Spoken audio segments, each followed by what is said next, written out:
but it was talking, the main focus was around violence and trauma. But it could be applied to just trauma as a whole. So I know majority of people have been affected by trauma in some way, shape, or form at some point in your life. And the world has a way. God has a way. And I think sometimes we think those ways are like completely different. Some of that comes from us just not knowing, and us being a church, not understanding, not talking about trauma, not talking about the effects of trauma. But I want to read a scripture. I'm going to read Isaiah 61, and it says, the title is Good News for the Oppressed. And I'm reading it from the New Living Translation. And it says, the Spirit of the Sovereign Lord is upon me, for the Lord has anointed me to bring good news to the poor. He has sent me to comfort the brokenhearted and to proclaim that the captives will be released and prisoners will be freed. He has sent me to tell those who mourn that the time of the Lord's favor has come, and with it the day of God's anger against their enemies. To all who mourn in Israel, he will give a crown of beauty for ashes, a joyous blessing instead of mourning, festive praise instead of despair. In their righteousness, they will be like great oaks that the Lord has planted for his own glory. I'm going to stop there, and that was verse 1 through 4. Sometimes we just need to be reminded of God's hope. Yes. So in trauma, there's a lot of things that we experience. And today, I come before you and I started off by saying I wasn't really sure where God was taking me.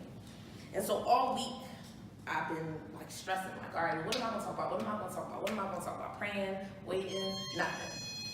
And so last night came and I'm like, listen, I've got nothing. I texted John and I was like, I've got nothing. And I'm staying up, but there's nothing there. I wake up in the morning and there was nothing there. And I've been listening to music, I've been praying, and I've been reading, and I still felt this sense of hopelessness. So much to the point I was like, because my intention was to have my daughters to come with me. And one by one, it started disappearing. So one woke up in the morning, she said, oh, I have to work. Now, I clearly told her to take today off. She was like, oh, I have to work from 10:30 to 7. I was like, I can't, like, not today, go ahead. That was one. Then two, so my daughters are all gifted to me. I have a foster child, I have a goddaughter, and I have one of my mentees that live with me. And so my goddaughter, we're all ready, and then she gets a call from her mother. Her mother is like, her nieces are in town, so she wanted to pick her up and take her to go spend time with them. So I said, all right, we'll be back by 1:45 so we can leave. 1:45 comes, she's not back. 2 o'clock comes, they're parked outside of my house, but nobody ever says anything. My goddaughter doesn't check in with me. I'm guessing she was hoping that I had already left because I didn't say anything. So I said 2 there. So then it was just my oldest, and by this time I'm just like really frustrated because at this point I have nothing. I'm still at this I have nothing space. And I just said, you know what? I'm just gonna go by myself. So I told her, I'm just gonna go by myself. She was like, you sure? I was like, yeah. Then I went back and said, you wanna go? She was like, I said, forget it. You don't wanna go? I'm gonna go by myself. And I went through all of these different emotions, and I had reached out to a girlfriend of mine this morning, and I told her, I was like, I have to speak, but I really don't have anything to say. And she checked in with me, and she said, God will give you what you need to say when it's supposed to. When you need it, he'll give it to you. And then I texted John the same thing, and he sent me the same thing. And just like, you'll get it when you're supposed to get it. Now, why am I sharing all of that? Because I could come up here and be real fake and phony and just say a whole bunch of stuff. See how God uses me?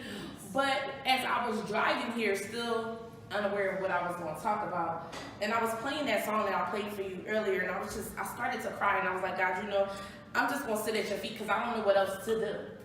And he started to speak to me. He said, you're talking about trauma, but this is the life of somebody who's traumatized, because what will happen is no matter how much they're seeking answers, they don't hear anything. And they're like really stressed out and really confused because they're going to the one that they think has the answers, whether it's in the natural or in the spiritual. And nobody can give them the answers for what they're feeling. And so Monday passes, and then Tuesday passes, and Wednesday passes, and they're still in the same place because now they're even more frustrated after Monday because now days have gone by.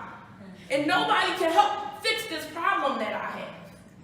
So now that you've gone through that for a little bit, and then you get to this space where it's like, okay, well, I still have something to do.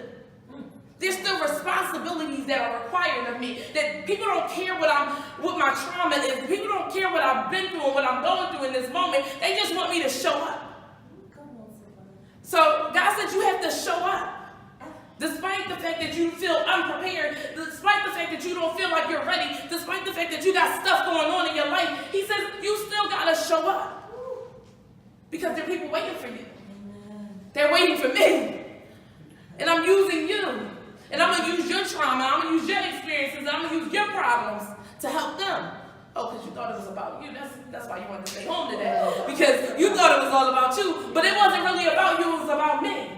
And so in that trauma, when we talk about how does it impact education, I don't want to learn right now. I don't want to show up for school right now because I got some things going on in my life.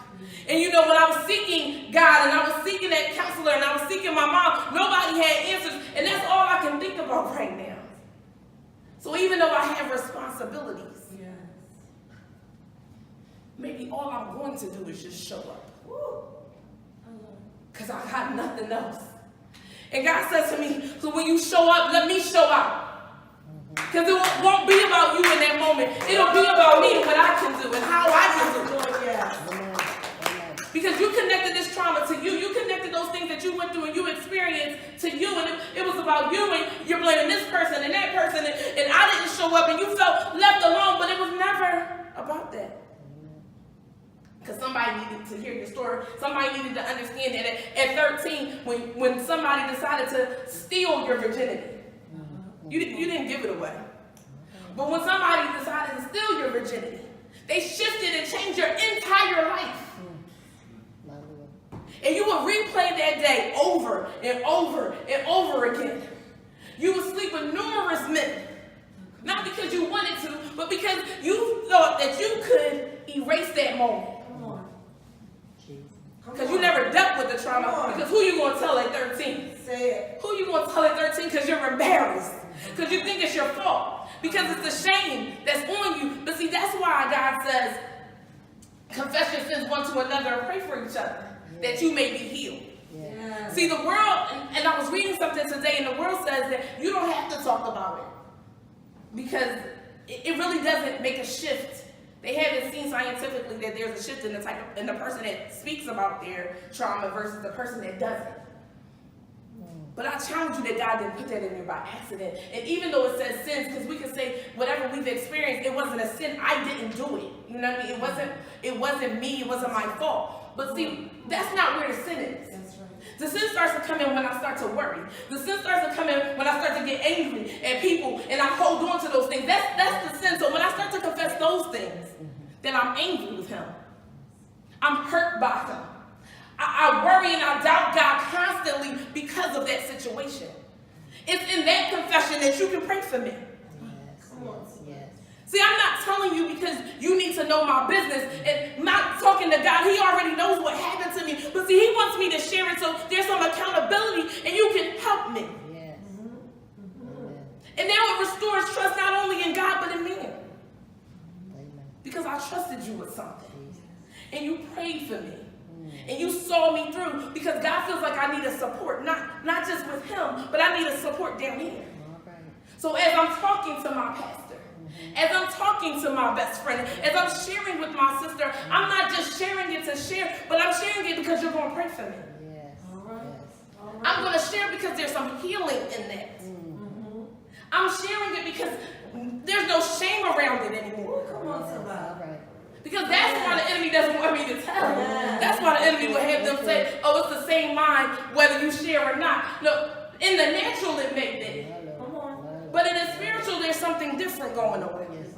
So the enemy doesn't want me to share my story because then he has power over me. And the only reason why I I feel shame. Yes. Jesus. Because if I really believe that it was just given to me so I could help somebody, there's no reason why I wouldn't tell them. We are commissioned to share the good word, the truth. Yes. We get excited about talking about God, right? Oh, yes. But if I told you that sharing your trauma experience could impact and change the life of somebody, would you get excited about sharing your story? Would you get excited about telling somebody at 13 you were raped? Would you get excited about telling somebody you slept with so many men? At this point, who even cares how many it was? Because I'm so embarrassed by how many I've had, I don't even remember their names. Would you allow God to show people that he can use you in spite of, regardless, whatever the trauma was? Whatever the experience that you want to hide, whatever the thing is that the enemy doesn't want people to know. Yes. Because I can walk in here, and I walked in here, and I'm sure nobody would think that anybody that's coming to speak will be the person that can't name the men she slept with. My Lord. Bless the Lord. My Lord. Bless the Lord. But that's me. Bless and I don't take any pride in that. But I'm not going to take any shame in that either. Bless the Lord. Because I serve a God who forgets. I serve a God who understands. Because what I didn't understand, he already understood. And he said he would take that. Yes, and so my life scripture is Romans 8:28. It says, I will use all things. All things work together for the good of them that love the Lord. And I think that sometimes we just say it, but we don't really understand it. That means that those things that were good, those things that everybody would praise you and stand up and celebrate, and those things that everybody would turn their back and act like they didn't know you. He said, I'm going to use all of those things for your good. Yes. So he will get the glory. So I don't have to take shame in the trauma. I don't have to take shame in those experiences. I don't have to own that. Amen. Amen. Because he's going to use that. Yeah. So whatever it is I've experienced, whatever it is I've been through in life, I understand the idea that I might not want to always show up. I might not always feel that. But I thank God that I'm called to just do the work. Yes. Yes. Yes. I'm not going to take credit for that either. I heard that from the pastor this morning. To just show up and do the work. Yes. Because I'm not a Christian just because I say so. Go ahead. Yeah. I'm a Christian because I live so. Listen. And that means I got to show up when I don't feel like it. I got to show up when it hurts. I got to trust God when everything around me says he's not the one to be trusted. But he is a provider of peace because I know this. And see, this is the thing. The enemy will get us all confused. We get into one circumstance and we forget that we had a circumstance that generated the same type of feeling. All right. Where we were just like, nah, I'm good. I'm cool. I can't do this. I can't handle this. This is too much. I don't know why you would put this on me. We forgot that we've said those things before in our lives. All right. When the new situation shows up. So because I can say it again, I know he'll bring me through. Amen. Because I've said it before, and I promise you I've said it more than once. I've said it more than 5 times. That I can't handle this. Why me? Why you want me to put my business out there? Ooh. Why are you using me? I'm cool in the corner. My own business. Without everybody knowing all my secrets and stuff. But they're not my secrets. They're experiences that I've had. Yes. But I'm not the only person that has had those experiences. But I might be in a room with somebody who hasn't experienced the grace and the mercy of God. Yes. But when they hear that what we have in common are these natural things that bring shame, and I can stand before them and I can say, but I serve a God who has positioned me to no longer be ashamed. Who helps to deal with my hurt. It doesn't magically go away, but there's through a process of my relationship with him, I learned how to treat the trauma. Hallelujah. But I first have to say I've been traumatized. All right. Yes, I've been affected. Yes. It hurts. Yes. I was mad. Jesus. I was angry. And I did relive those situations, and I made the situation more complicated than it was where it started. Yes. And it didn't take me 2 years to get over it. It didn't even take me 5. I was good and well in my 30s, and I promise you I'm still in my 30s. before I was able to really see what was going on and why it was going on. Yes. It's some revelations that I just got a couple weeks ago. Jesus. By a couple weeks, it just mean last week. Because he's still showing up because I'm allowing him to. Yes. I'm allowing him to reveal to me why I do some of the things that I do, why I say some of the things that I say, why I feel some of the ways that I feel. A lot of stuff doesn't just happen. You don't go through all of this life and then, oh, just one traumatic experience. I have a 13-year-old niece who has now experienced death more than I have at her age. Violent death. Her brother's best friend at 16 was murdered. She just lost her cousin at 23, murdered. For a 13-year-old, her dad has left and moved from Philly to Atlanta with a girlfriend and her family. You don't think she's traumatized? But you want her to show up and perform well in school, she doesn't. But she can't even articulate that that's the problem. But we want to discipline them for not getting good grades, and we want to discipline them for acting out, but we're never speaking to the trauma. Speak to the real issue, because the real issue isn't her grades. Yes. I met a young lady 2 weeks ago. She's failing. But she's failing in the 9th grade because she lost her mom at 5, committed suicide. She lost her father last Thanksgiving. He committed suicide. She's living between one grandmom and the other. How do you expect them to show up and show out? These are babies. How does it impact education? How does it not? Say so. How does it not impact your entire life? Jesus. But until we, the church, we take responsibility, we get ourselves educated and understand trauma and treating trauma, until we stand up and say something. Those are babies. That's our responsibility. That's ours. We're not waiting for the world to find a cure. God has already given us answers. But you have to equip yourself. I believe in the power of prayer. I believe in faith. I also believe that faith without works is dead. I also believe that God didn't give man knowledge not to use it. It's the reason why you're offering courses. So we can learn something, we can educate ourselves, we can help somebody. Trauma-informed care is important for our communities, for our churches, for this world. We have to inform ourselves. It's not even an option. Because there's trauma in your house every day. These kids, I don't care what you watch, trauma. I came back from the vigil of my cousin's cousin when she was murdered. And the show that we put on was about a 15-year-old who was murdered. That was the TV. Now, if I put on the news, I would just hear about somebody else who was murdered. That's right. We're inundated with trauma-like things all day long. Inundated. Besides what's going on in my own life and how I process it, I'm being fed it day in and day out. I sit in a classroom. If I was a child, I would sit in a classroom with a bunch of other students who are inundated with trauma. And we all spilling out on each other. My trauma is affecting your trauma, and your trauma is triggering my trauma.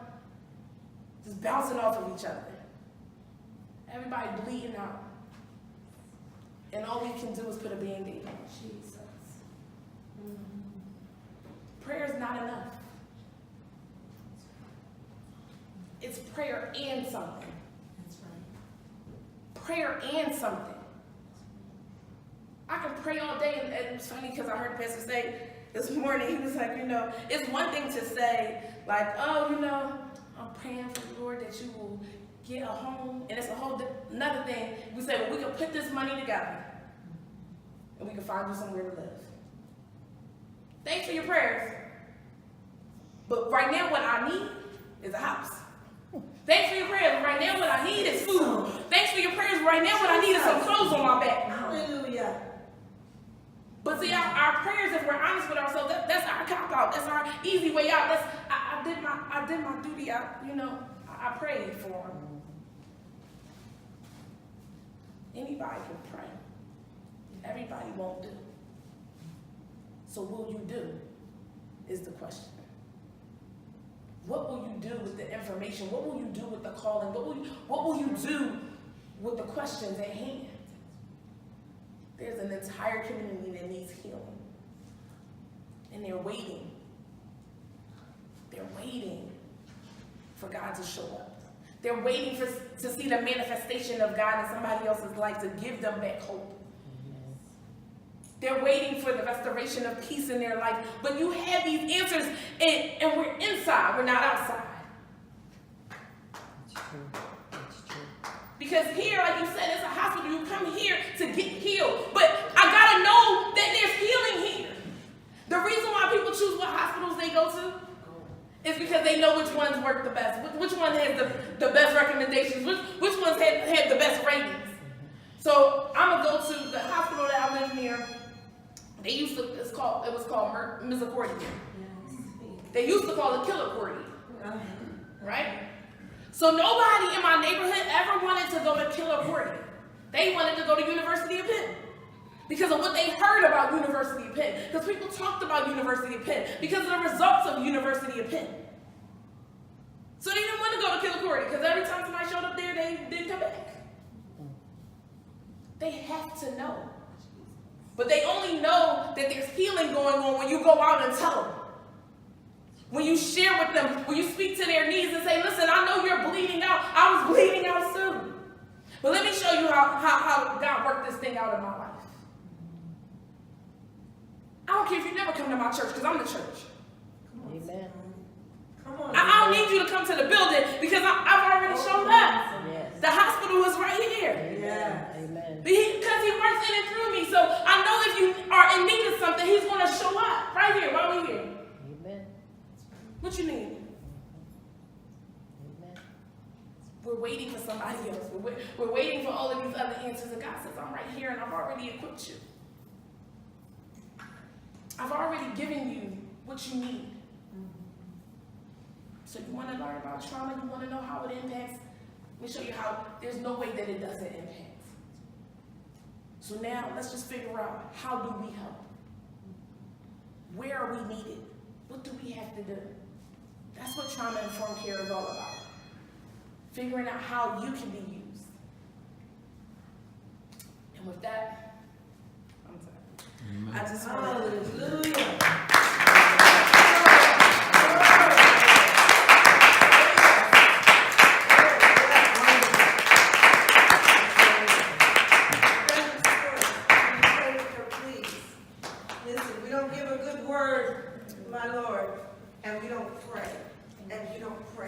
Person is the messenger sent by God. Thank you, Lord. Father God, in the precious name